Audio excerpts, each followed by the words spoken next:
Maarten Linnenkamp with Task Force Formula E team for the City of Amsterdam describes how the city was able to work with the auto industry to put electric vehicle incentives in place so that the government and automakers could meet their goals. We had agreements with the major car companies throughout Europe to deliver the cars through a city.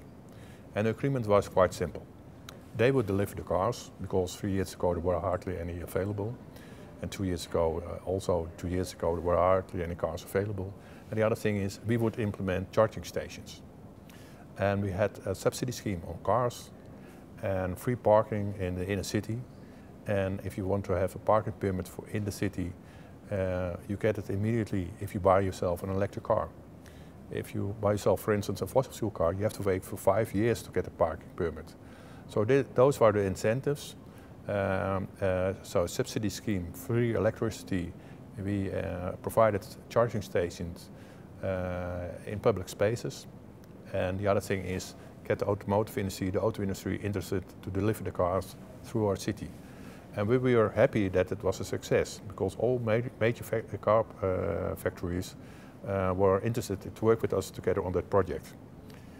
And because 3 years ago we thought there is a lot of talking going on for decades almost about electric mobility, that must be possible, yes, and another study and another congress, and everybody was talking about it, and we thought we want to make it happen now. So just act, don't talk too much, just do it. And that was quite easy for the city council because if it was a failure, then it's disappointment, but that's not a real critical issue. But for the auto industry, it is, of course.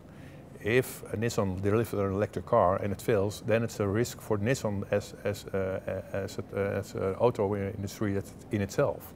So working with them together to make them feeling that you're a reliable city, that you take this project seriously and working together on the problems you're facing, that's, I think, the success and the way what we did in the City of Amsterdam.